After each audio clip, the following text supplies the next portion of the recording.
Thanks so much, Justin. Hey, we're going to talk Oscars with film critic Josh Bell. It's a preview, Oscars preview Bell breakdown, something like that. I'm curious to find out your thoughts on some of the best movies that are up for, obviously, an award, best actress, best actor, that kind of thing. You and I were talking off camera last week about Roma, and I said, there seems to be a lot of fuss about it. It must be really good. And you said, well...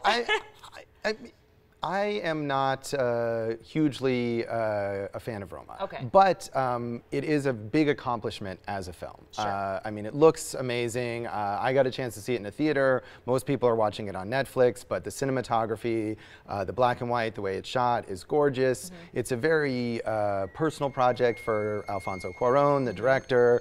It's definitely an achievement. I felt like it didn't quite reach me as a viewer. Emotionally, I wasn't as engaged in the story, but it's a fascinating story for the Oscars also because it is a Netflix movie, even though it got a small theatrical release. It's a movie that's not in English, which has never won Best Picture before. So if it picks up a bunch of awards, it'll be a landmark film at the Oscars. Sure, sure. Yeah, and a lot of people since then I've talked to, so it is a little long, it does drag out a little bit, but it's shot beautifully. So is it up for cinematography? I didn't even check. I don't know if you know the answer to that. It is up for cinematography. Fascinating, this year there are actually 2 black and white movies up for cinematography, which is the first time since 1966 that has been the case. But yes, it's up for that, as well as Best Director, Best Actress for Yalitza Aparicio, who is the star of it, as well as the supporting actress. So it's nominated in a ton of categories. Best Foreign Language Film, which I think it's definitely going to get. Whether it'll actually make Best Picture, I don't know. I think those barriers with the Netflix and the fact that no movie not in English has ever won that award, I'm not sure it'll get Best Picture, but I think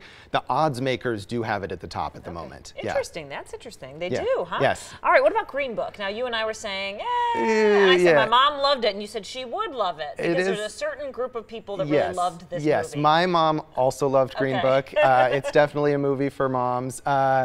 I'm not a fan of this film. I think it's kind of cheesy, it's heavy-handed, it's very corny and predictable, but I do like Mahershala Ali's supporting performance. I think he's likely to win Best Supporting Actor as Don Shirley, the pianist who goes on tour with Viggo Mortensen's character as his driver. I personally think this may win Best Picture. Because of those obstacles for Roma, this is the kind of movie that wins Oscars. It's a feel-good story about overcoming racism. It gets the viewer to think like, oh, the world is good, everything is nice now. It's got these broad comedic moments, it's got some good performances. I think Viggo maybe overdoes it a bit. So if I had to pick the most likely winner, I think this is more likely than Roma, although the odds makers may be against me. Really? That's interesting because I feel like when things are a little, like you said, a little cheesy or a little corny, that it wouldn't win Best Picture. No, the Oscars love cheesy, corny stuff. That's true. Big, sweeping love stories. This doesn't have that, but that kind of thing. I mean, people talk a lot about Driving Miss Daisy, which is a similar film which won Best Picture over other films that year that I think people thought were more artistically challenging. Right. So I think it could take it, yes. Okay. And then what were the other ones? The Favorite? Did you like that? I like The Favorite. We can talk about a movie that I liked a little more. Yeah. I think The Favorite has some chances, maybe even in Best Picture. It's a period piece, which is also a good Oscar favorite.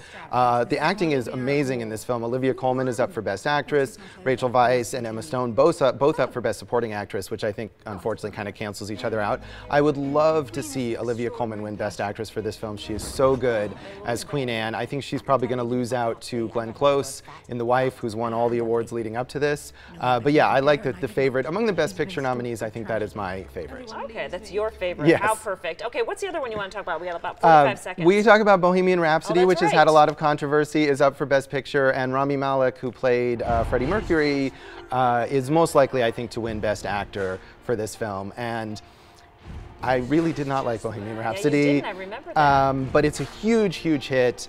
And Rami Malek especially has been getting a lot of momentum. Despite the controversies with Bryan Singer, the director, and all of that, I think if it wins anything, it'll be him. I think he's kind of ascendant at this point. I can't say I'm a fan of it, but if you're looking to make, Oscar pool bet, that's the one for Best Actor. Okay, and then A Star Is Born is up for Best Picture too. Yes. And Lady Gaga Best Actress. She is up for Best Actress. You think Glenn Close will beat her I think out? Glenn Close will be. They actually tied at the Critics' Choice Award, which was interesting. But I think Glenn Close is really going to take this. Bradley Cooper is also up for Best Actor. The song "Shallow," which is a great song, that I think is the one thing from A Star Is Born that is a lock to win, and they'll perform it on the show as well, which will be cool. I love it. Okay, thanks for your take, Josh. Josh will be you. back in about 25 minutes or so with the weekend box office as well. So another Bell breakdown coming up. Stay with us.